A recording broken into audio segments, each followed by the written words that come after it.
is simply 3 words: raise your standards. Now you're clearly either very happy, inebriated, or on drugs for you to be that excited about that. So thank you for the cheering for that. That was very, very kind. You're the kindest audience I've ever heard. Because that sounds so boring, raise your standards. What a boring ass thing. I flew across the fucking world so you can tell me to raise my fucking standards? Fuck you! However, it is the truth. The only way to have sustainable change is not for you to make a change, but to raise your standard. Because what I'm really saying when I say raise your standards is turn your shoulds into must. And everybody's got a list of shoulds, don't they? I should work out more, I should spend more time with my kids, I should make more calls, I should. But people don't actually do it, they just, when I call, shit all over themselves. And shitting all over yourself does not change anything, it just beats you up.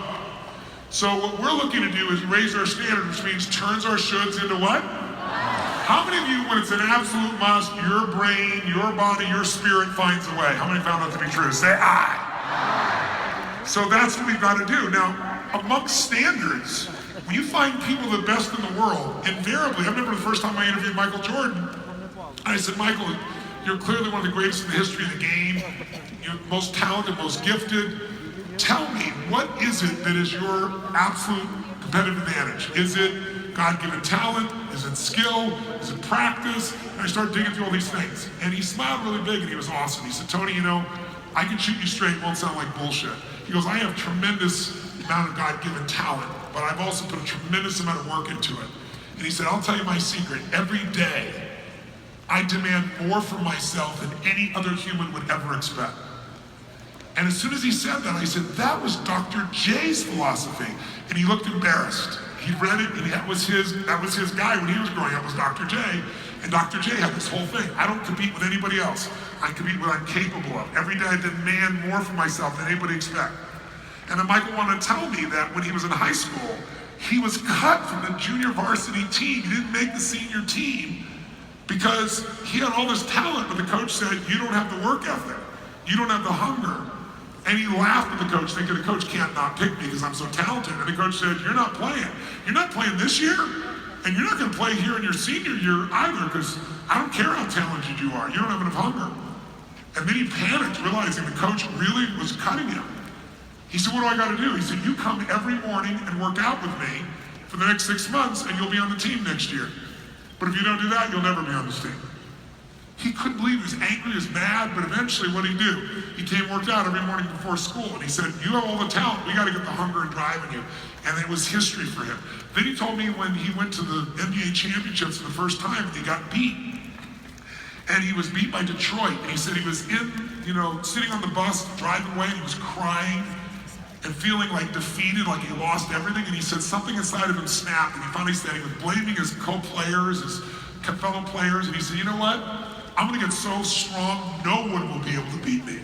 And that's when he started lifting weights and lifting and getting really just chiseled in his body to literally where not only was his game incredible, but he was so physically strong that when he come through there with his tongue hanging out, people kind of moved because he was Air Jordan exploding through it.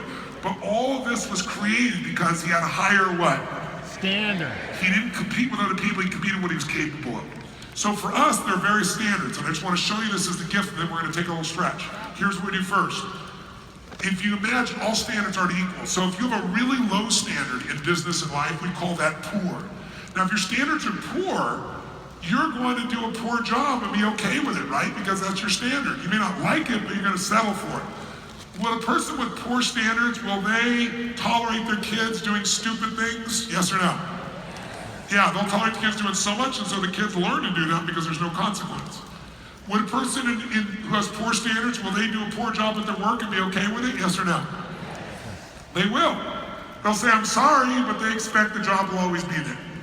Will this person do a poor job in their intimate relationship in terms of understanding their partner, loving on them, anticipating their needs? Are they going to do an outstanding job or a poor job? Which one? Poor. So in the old days, say 20 plus years ago, when the world was less competitive, if you did a poor job, you still got rewarded. Maybe the rewards are poor, but you got rewarded. But the world has changed. Today, if you do a poor job, what kind of rewards do you get for doing a poor job in the world we live in today? Fired. You get fired, your company goes under, you're made redundant. If you do a poor job with your kids, they're in jail. Used to be a poor job with your kids, maybe they smoke cigarettes or something. Now, they're in jail. You do a poor job in your relationship, do people stay forever now, yes or no? No, people leave. People used to live 30 years in a relationship miserable, but they just stay there because they're married to the ship, right? Relationship, the marriage. They weren't actually married to the person. Today, people leave. So I bring this up because if your standard is poor, which none of you in this room would be still with me after 4 days, if your standard was poor, those people leave the very first night. They're like, this is crazy shit, I'm out of here. I don't need to work this hard. But if your standard is poor, how many deal with people with poor standards, either in your family or in your business? Raise your hand, say aye. Aye. They drive you crazy, I'm sure, because poor is way down here. Now it's a giant jump to the next level standard called good. And most people in Europe, most people in the Western world, most people in Canada, the United States, have been taught to be good. How many of you were taught be a good friend, be a good mother, be a good father, be a good worker? How many were taught to be good? Let me see your hands. It was culturally conditioned for us to be good. So now, by the way, if you're really good at something, you would expect, if you're really good, you'd get what kind of rewards? If you're really good, you should get good rewards. And that's exactly how it was till about 20 years ago. When the world got so competitive that today, if you do a good job, what kind of rewards do you think you get? Poor. Now that drives good people crazy because they think to themselves, wait a second, I'm good. Why do I got these lousy, poor rewards? Because that's how it is. And by the way, you might not like that, but the best study of life is how it is, not how you wish it would be. You don't have to like gravity, but you better understand it, because if you try to ignore it and jump off this building, you got a problem. So if you do a poor job, you know you're gonna get paid. If you do a good job today, you're gonna get poor results. If you do a good job with your kids today, will they use drugs, yes or no? Yes. Absolutely no question about it. 68% of all high school students have used drugs, almost 70%. And most of the parents are good parents, right? If you do a good job in your relationship, your partner's either gonna leave you, divorce you, or have an affair, or at the very minimum, take in energy somewhere else, even if they don't act on it. Because people today, good is not good enough. In fact, people stop me every day of my life and they share with me stories or ask me questions. And about, I don't know, maybe 3 times a month on average, about once every 10 days or so on average, someone walks up to me, and as they're walking up to me, I can see the look in their eye, and I know the question they're gonna ask. They have the same look. And they'll come up to me and go, hey, here's Tony Robbins. Hey, do you mind if I ask you a question? And here's the question they'll ask me. I'm a really good man.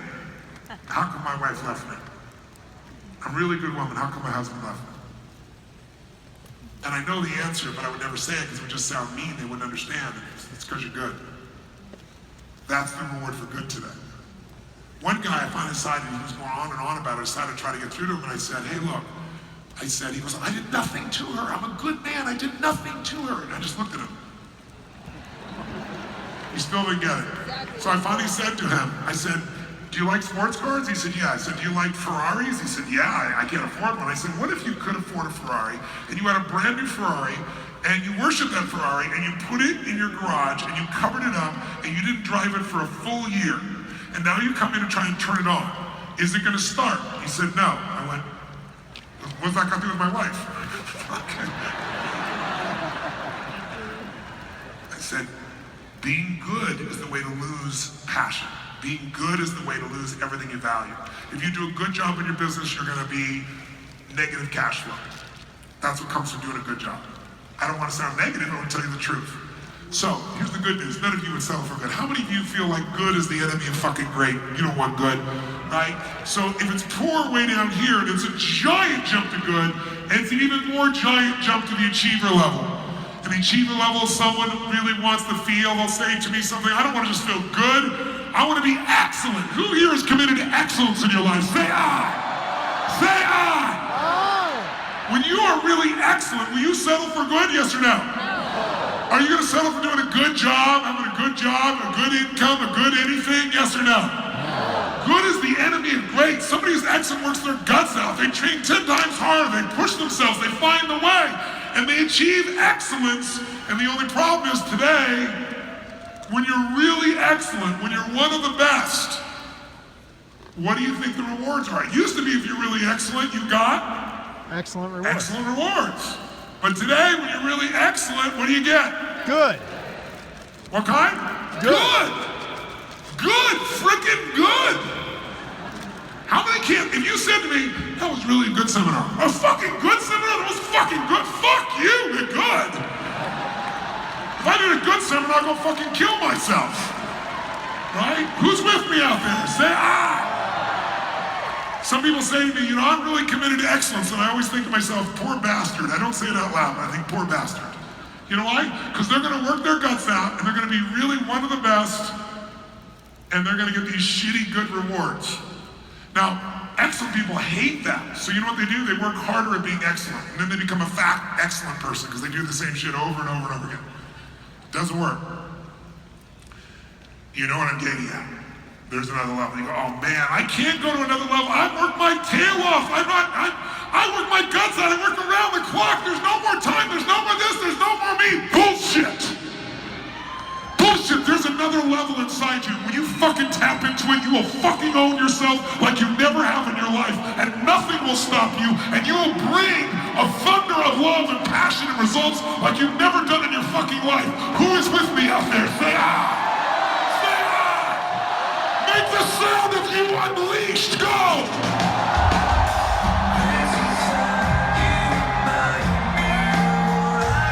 You want to get it even louder, go! One more time, give it your all!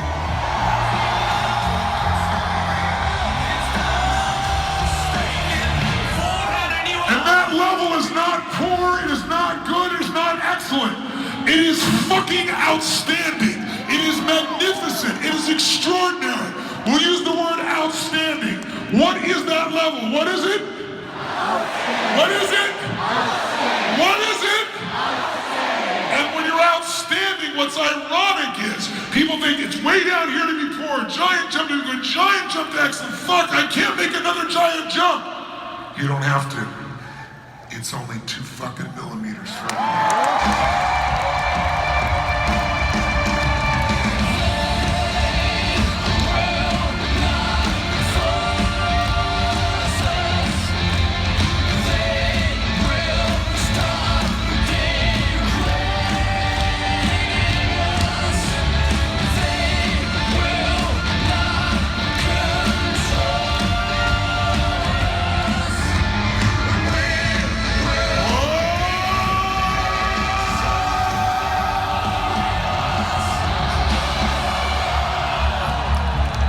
That's why most people never tap into it. It's almost like life or God is testing you, saying, how much do you believe? How much are you going to give? And the person keeps hammering that wall, hammering that ceiling, pushing, hitting it. The person will never go up, and life smashes them, and they get back up, and life smashes them and get back up. There's a point when God or the universe says, you're the real thing. The door opens, you go those 2 millimeters up, you have a life that is outstanding, which means you have the love, you have the joy, you have the passion, you have the freedom, the ownership of yourself, the impact. You have what Jerry Maguire called the quad, all that shit at the highest level. Who here is ready to live outstanding, not excellent? Say ah. And that level, it really is just a little bit better than everybody else. You go to an Olympic event, the whole world watches the Olympics. Billions of people watch the Olympics. Why? To remember who the fuck we all are. When we see another human being who goes out there and finds a way to lift their heart, their spirit, their soul, their muscle, their sinew to a level that's better than anyone else on earth, it's a call to us. It's why we watch somewhere in our unconscious. And by the way, if there's a horse race, and there are 12 horses that run, one wins, and they win by 1 nose hair. Do we give everybody a trophy? No. Do we give every horse a trophy? Do we give them all equal rewards? No, because we don't live in a communist fucking country. Even there, they don't give everybody a trophy. Only in America do we give everybody a trophy for failure. Teach our kids, don't compete, and then wonder why they have such gentle feelings. They can be upset over nothing. This idea, that's not what we're made for. If you want to know what we're made for, look all over the earth. All over the earth, human beings compete. They conspire together to bring out the best in each other. And when you get rid of that, you lose a force of power just trying to make somebody feel good. I'm not interested in somebody having self-esteem that is artificial and fake. Because you only will have esteem for yourself, not because someone tells you you're good. When you fucking know you're good, you'll have self-esteem. When you know you're great, you'll have even better esteem. And by the way, self-esteem, someone can tell you your whole life you're beautiful, you're gorgeous, you're smart, you're intelligent, and you can be insecure. Is it true?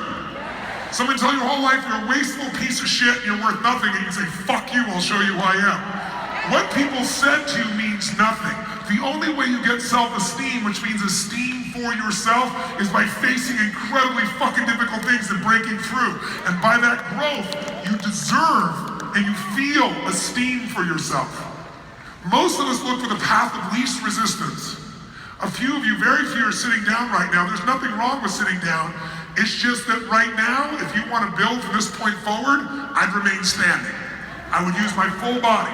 And even if your back hurts, I get it, so does mine, fuck you, I'm standing the whole time. You can stand a little longer, can't you? All right? Break it up!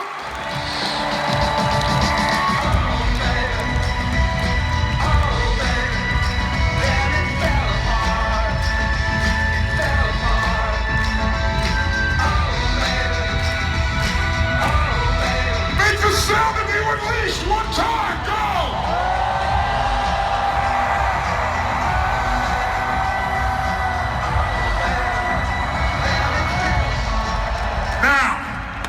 When someone is outstanding, they stand out just a little bit from everyone else. And yet they get all the rewards. If we have a race in the Olympics, you have the 12 fastest humans on earth. They spent their entire life perfecting every millisecond. And one wins by a quarter of a second. That's it, by a nose hair. What do we give the person that wins? Everything! Gold medal. What else do we give them? Endorsements! Endorsements, thank you, sir. The important shit, endorsements. Besides endorsements and a gold medal, what do we give them for life? What do they have for life? He's a hero! They become known as a hero for life. I don't know if you remember, 20 years ago this summer, we had the Olympics in the United States in Atlanta, Georgia. Does anybody remember back then? And if you remember back then, for the opening of the Olympics, President Clinton was the President of the United States at that point, and out came this Olympian who was, I think, like 80 years old, and this person had won the gold medal when they were 20. So they won the gold medal 60 years ago, and 100,000 people in the stadium rose and cheered like crazy. The president had a teardrop across his face. He has no fucking clue who this person is. But all we know is this person was totally, completely what? Good, excellent, what? Outstanding. 60 years ago on one day, we still honor them around the world. That's how much humans value outstanding. And I want to tell you something. If you think about that, what do we give the second person? What do we give the second person? Silver. What do we give the second person? What do we give the third person? Wrong. What do we give the third person? Wrong. What do you give the fourth person? Nothing! What do we give the fourth person? Nothing! What do we give the fourth person? Nothing! Nothing! Nada! Zip! Zilch! Shit! Squat! Zero! Nothing! And they're the fourth fastest human on Earth! Fuck! That's not very fair! No one said life was fair. Here's what you'll get. The memory you were fucking there. Because no one else will care other than your mother. Is it true? Yes. So some of you, when I say this, have to be thinking, oh shit, that I'm never gonna win a gold medal, I'm never gonna be outstanding because I'm not that skilled. Let me tell you the good news. Life is not a sport. In a sport, there's one winner and one loser. In life, can everyone win, yes or no? Yes. Could everyone in this room have an outstanding set of friendships, yes or no? Yes. Could everyone in this room have an outstanding income if they wanted it, yes or no? Yes. Could everyone in this room have an outstanding family, an outstanding life, yes or no? Yes. Could every person in this room be an outstanding lover, yes or no? Yes. No. Just testing, see if you're listening. Now, why did you laugh? Because you know outstanding is not based on just performance. Outstanding is based on heart, soul standards. Is it true? And I'll give you a perfect example. First of all, by the way, when those 12 racers run and the one person wins by a millisecond, they're that for life because we value it that much. But think about this. 20 years ago, let's see how many of you remember this. I'm really curious. And there are people from 54 countries, so maybe not many. There was a young girl 20 years ago in Atlanta named Carrie Strug. Woo! Raise your hand if you remember that name, Carrie Strug. Look at the percentage of the room that remembers this woman's name. You got about 75, 80% of the room. This is 20 years ago. So let me give you the story for 2 seconds, and we'll do a quick exercise of this. Here's what you get. Before you do, make your move. Make your move. Make your move. Make your move. Say yes. Say yes. So 20 years ago, the American female gymnastics team had developed what's called the curse. The curse was every single 4 years, they would go up against the Soviet Union, and later it became Russia, and they would lose in the final time. They would choke somehow. Somebody do something wrong, somebody make a mistake, sometimes somebody get injured, and it happened for so many years that it was talked about like something real. And this year, this young girl, who's the captain of the team, Carrie Strug, says, there is no curse, God has not cursed us, we're cursing ourselves by not preparing. We're gonna realize our God-given talents, and we're gonna win the gold medal. We're gonna beat the Russians or anybody else that we face. And she did it with such absolute what? Certainty. That it was covered in the news because no one had seen a young girl with this much certainty just declaring victory so far in advance. And so sure enough, they get to the finals, and who are they against? Russia. In America against Russia, and Carrie says, we're winning, and she tells all the girls we're winning, she goes out, she leads off, does this run, boom, nails it perfectly. 9-5, 9-7, 9-8, I mean, some of the highest scores you can get. Everybody's cheering. Now, by the way, when she leads off with that kind of momentum, who does it affect? Everyone. Everybody. And who does it affect on her team? All of her players. They're like, wow, we already got a lead. So the next person takes off, they do well. After 3 rounds, the Americans are so far ahead that one of the commentators said, John, I think they're gonna do it. I think they're gonna break the curse. And he goes, don't you even say that, Bob. Don't say that. You can't even talk about that curse thing. I'm thinking, these are grown adults on national television, right? And so they go back and forth, and he goes, yeah, at this point, it will almost be impossible to lose. And Carrie comes up, and she gets ready, she lines herself up, she does the thing, and she goes, boom, and she comes down at a weird angle and snaps the knee and collapses. And the entire place, oh, and then silence. And everybody's watching on the ground, she's crying uncontrollably, and her knees snap back in the most bizarre position, and you know it's over. And then they show the thing in slow motion about 12 times, and Bob goes, that's gotta hurt. Thank you, Bob, that's why you get the big fucking bucks. That's gotta hurt. That's amazing shit. They cut to a commercial, and while in the commercial they're working on it, they come back, she's still on the ground, they can't even move her. She's got tears pouring down her face, there's blood dripping down the side of her, and so she snapped something, she's broken something, it's over. The problem is, you can't replace somebody once you've begun. So for the next 2 rounds, they're gonna get what score for her space? 0. 0. So they finally try to take her off and she refuses, so they let her go sit by her teammates where she's sitting there on one leg, sitting on the ground, talking to people, tears pouring down her face, saying, we can still do this. This is how much this girl believed. Yeah, give her a hand, unbelievable.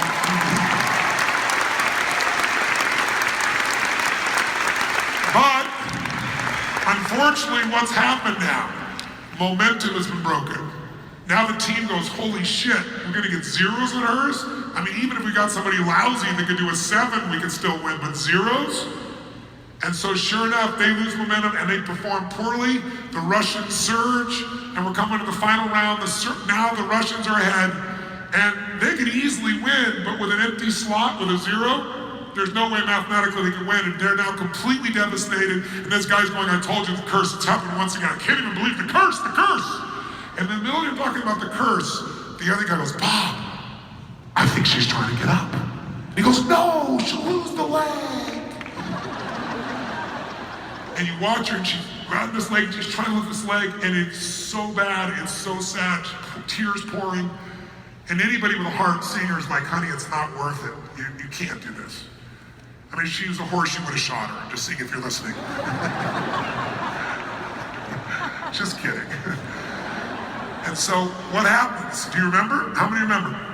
She drags this leg, she pulls her leg over, she gets in place, and everybody's going, there's no way she can do this, there's no physical way. She lines herself up, she lifts the leg, and then there's that moment, if you remember it.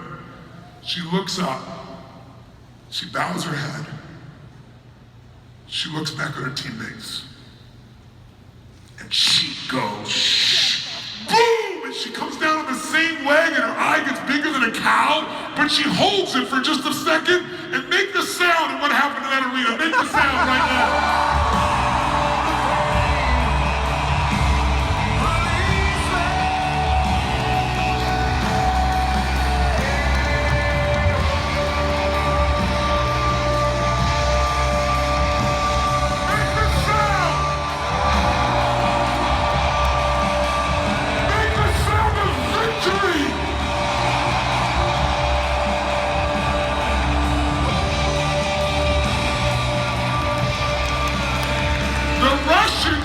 Not only did the Americans go jump on her, hug her, all the Russian players went down and jumped on top of her. Everyone fell in love with this little girl. And when he brought the score, 9-9, 9-8, 9-9, 9-9, the Americans win for the first fucking time. There is no fucking curse. There's only you and me stepping up with a new standard, ladies and gentlemen.